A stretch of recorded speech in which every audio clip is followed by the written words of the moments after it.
Bonjour, alors aujourd'hui on va regarder un petit peu ZW3D et on va l'aborder gentiment, c'est-à-dire qu'on va faire des congés, des coques, des choses comme ça, des choses très très simples.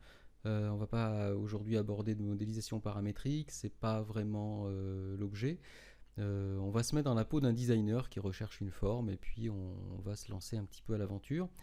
Vous verrez à quel point ce logiciel, qui peut paraître comme ça très complexe, parce qu'effectivement c'est un très gros logiciel, c'est un logiciel qui rentre dans le milieu de gamme des CAO, c'est-à-dire un concurrent à Creo, Inventor, SolidWorks.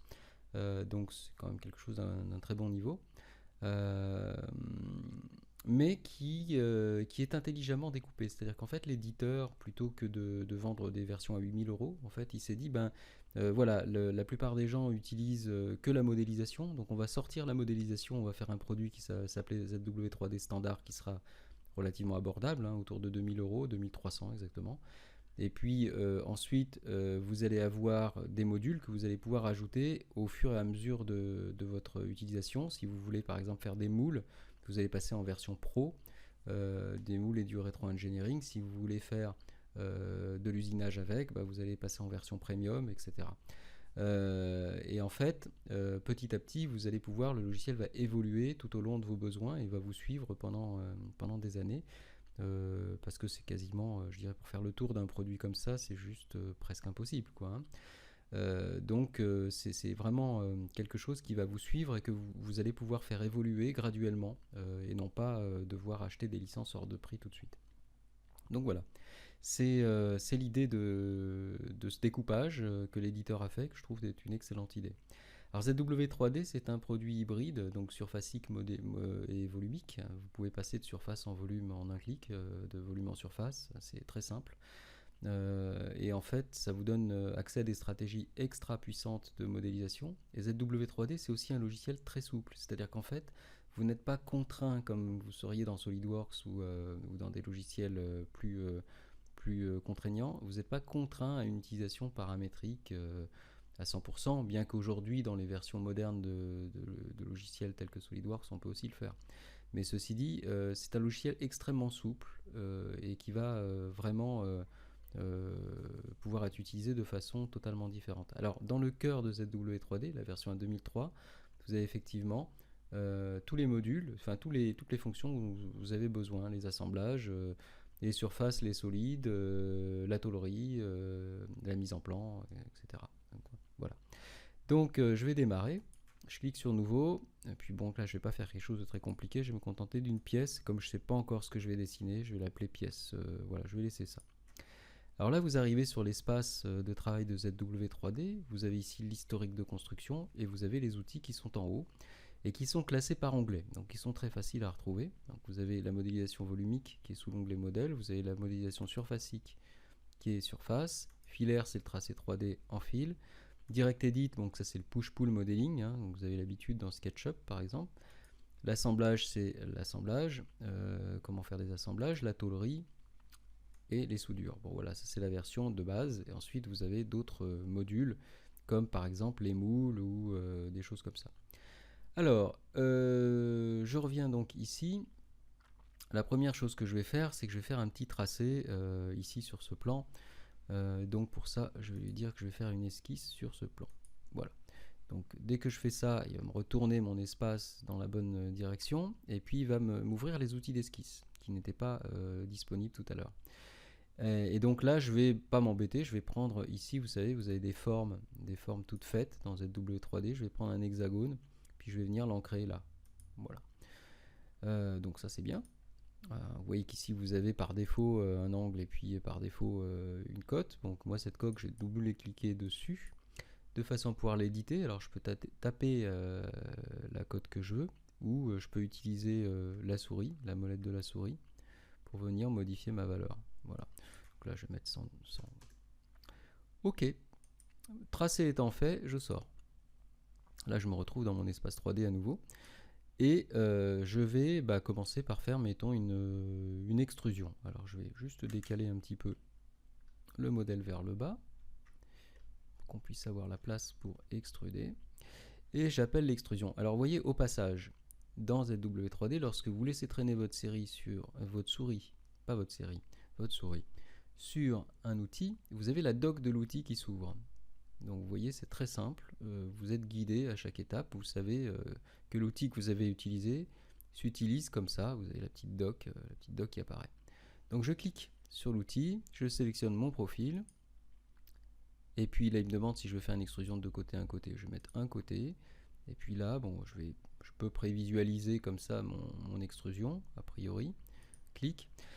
Tant que c'est pas validé, je peux intervenir encore dessus. Par exemple ici, je peux prendre la flèche puis je la tire. Si j'ai envie de faire une dépouille, je prends cette flèche puis je la tire. Voilà. Alors par exemple, je peux aussi utiliser... Ouais, voilà. Je peux aussi utiliser les fenêtres ici pour entrer des valeurs précises, bien entendu. Hein.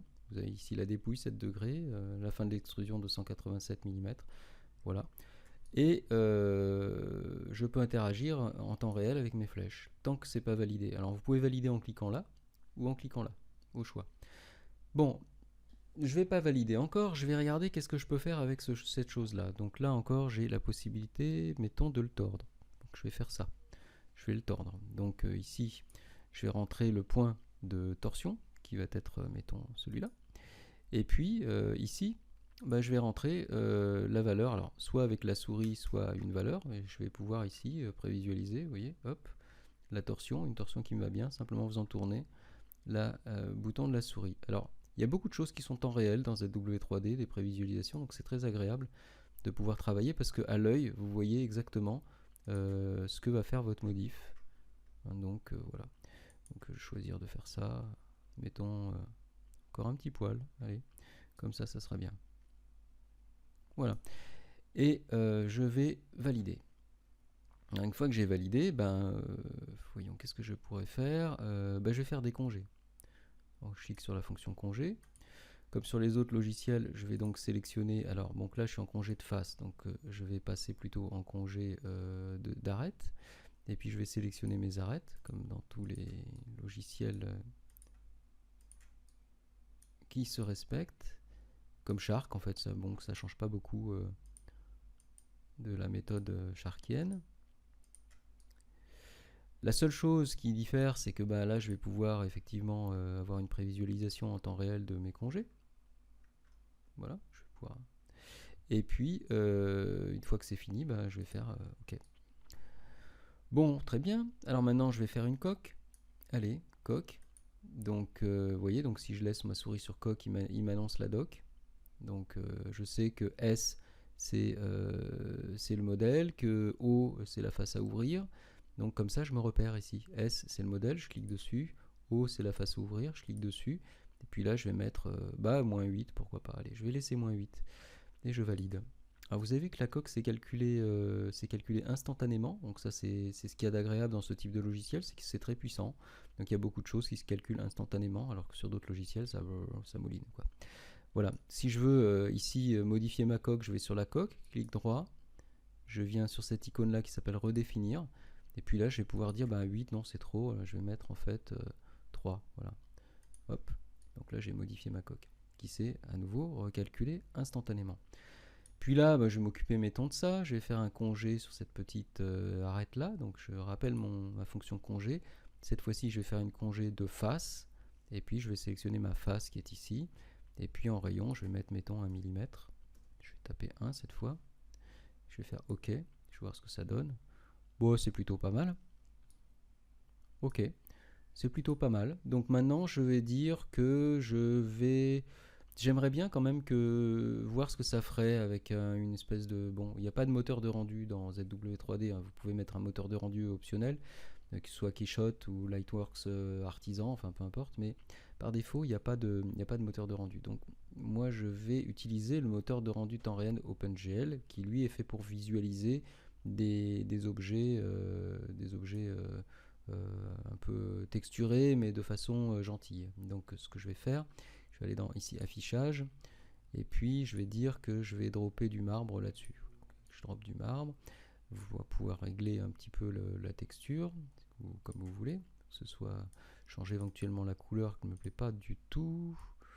On va mettre plutôt ça, faire un espèce de marbre rose, je fais OK. Alors vous voyez, l'avantage du rendu OpenGL temps réel, c'est que bon, forcément la texture reste quand vous tournez l'objet. Donc ça peut être pratique parfois pour visualiser des objets tels que vous voulez qu'ils s'affichent. Alors on peut éventuellement ici dire que je vais enlever les arêtes en mode rendu pour que je puisse voir l'objet sans les arêtes. Voilà, bon, très simplement, vous voyez que c'est un logiciel qui peut paraître comme ça très compliqué à première vue. C'est vrai que quand on rentre dans les détails, on peut faire des choses extraordinaires avec, hein. Il est très puissant, donc ce qui fait sa complexité, c'est surtout sa puissance et le nombre d'outils qu'il a. Mais dans la plupart des cas, on peut très très bien s'en tirer en l'utilisant comme un produit de design sans trop de souffrance. C'est un produit qui est relativement simple à prendre en main. Bien entendu, il y a beaucoup de choses dans ZW3D. On peut faire beaucoup de choses dans ZW3D. Donc dans les prochaines vidéos, on va vous montrer un petit peu, on va reprendre un petit peu la base, après vous avoir un petit peu montré ce qu'on pouvait faire très rapidement.